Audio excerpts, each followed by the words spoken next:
No, and he's got a knack for responding when he's not happy with determination. Seems to be kind of a more simplified approach, and again more determined and just kind of on a mission to do what he wants to do. So now I think that we've got enough history of kind of that pattern. Is, you know, how do you find a way to keep it simple and stay determined to accomplish whatever your mission is, knowing that you're not going to do it every time.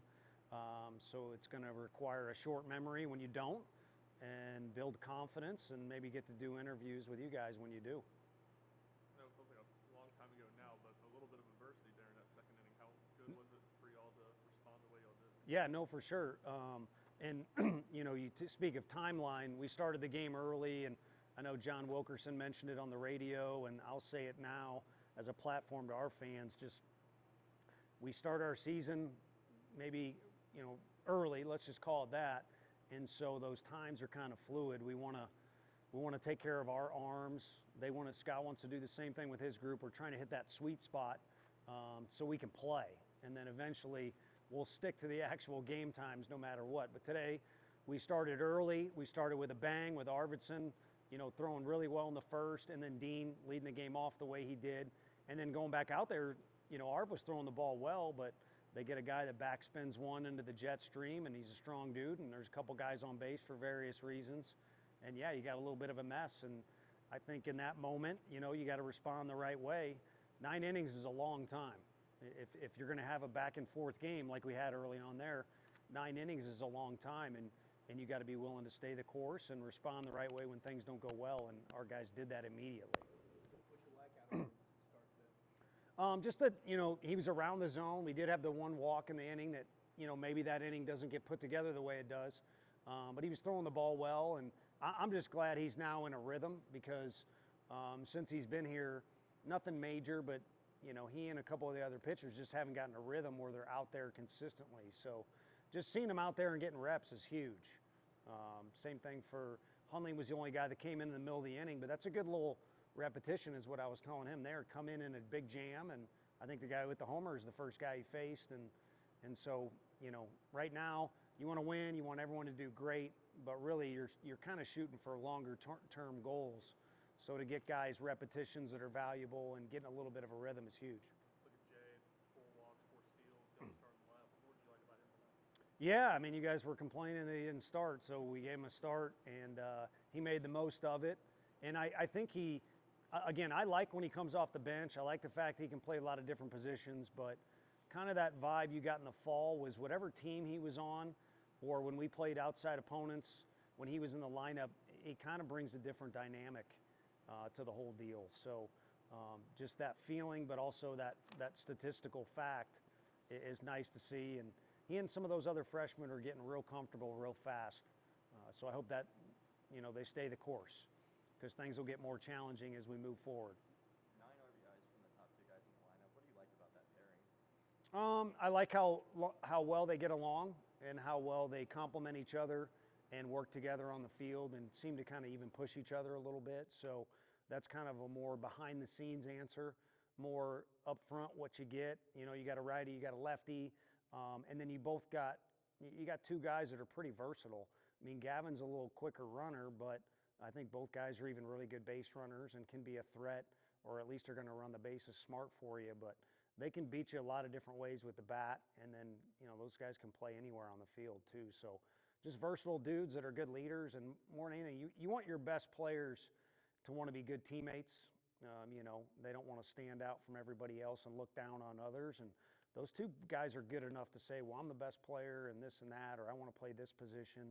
And they work together in a way that's productive for the rest of the guys around them. What do you like about Nick Abraham, what he's given you, and how come Krenzel was able to catch up so quickly into pitching after missing the fall?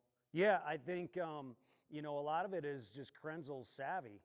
We put him in a situation a couple weeks ago, or it might even been a little less time, and he threw his best pitch he's thrown here. I mean, I'm not too big into velo, but velo-wise, location, just the way it came out with the most hooting and hollering around him, and, you know, probably a credit to his background. You know, his dad obviously was a big-time athlete, a professional athlete, and he's got a little bit of that savvy to him. So I think that was part of the ingredient.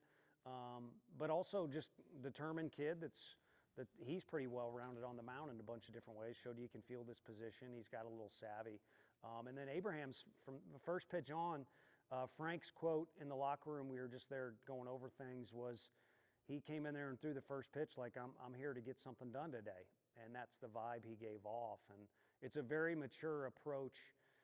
Dean's first at bat ended dynamically, and maybe it'll end up on Twitter, but the whole at bat was just very mature. It was a very professional at bat. I think Fisher said that in the dugout when he hit the ball. And Abraham, for a freshman, his outing was very professional. And maybe we make a defensive play and he gets out of there, but we kind of had it mapped out where we're bringing Hundley in that spot no matter what. Reese hitting 8th and 9th these first couple of games, is that you trying to go right, left, or is it just somebody has to hit down there? Yeah, a little bit of balancing out the right-left deal, and then also trying to make sure from top to bottom, I sure like that deal. And I don't know if it was Kendall or who said it. I've recycled that deal from when we were in Round Rock in 2020. Didn't even finish our year, but we didn't really know what we had, and we played really well down there. And one of the media members mentioned, you could flip our lineup upside down, and it kind of looked the same. And Reese could be a leadoff hitter if need be, but we'd like to have the top to bottom kind of balanced strength deal that we've had. Been very fortunate the last few years. Part of that is, good recruits. Part of it is Coach E doing a good job with our hitters, and then part of it too is that lineup realizing it's 9 against 1. It's not, necessarily one-on-one at all times. You know what the starting pitching plan will look like this weekend? Liam will pitch, hopefully on Friday. It's obviously going to get a little dicey around here for a couple days, and they're good.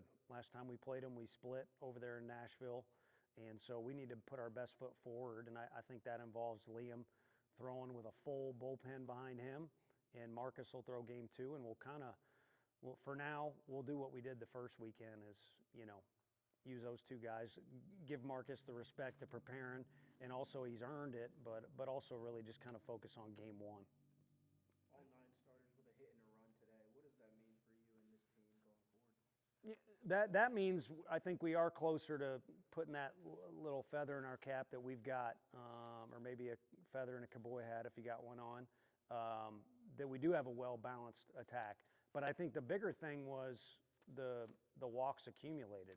And I'm sure on their side they want their pitchers to throw more strikes, but it takes 2 to tango, and a little more early in the game is what I'm getting at. We had some guys really lay off important pitches or battle their way. Dean did it once into a base on balls. So knowing the strike zone and competing when you maybe get down in the count to get back to even or just to fight your way on base, to me was the biggest thing that stuck out. Or do more. What about the discipline to kind of keep doing that for 6 or 7 innings there? No matter what the score is, the weather is, the guys just weren't expanding their zone very often, and we're staying disciplined. Yeah, I don't think you want to be the weak link. And I think also, because it is an offense where we don't have as many guys on the position side as we've had the last few years, body count-wise. So everybody's going to be involved, hopefully all year long. You don't want to be left out, and you don't want to be the weak link.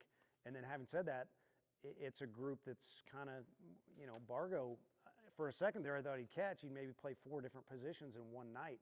So as he's moving around, that means other people could slide up. So I think you got some people that are salivating or a little hungry too for more action as it relates to, not giving at-bats away.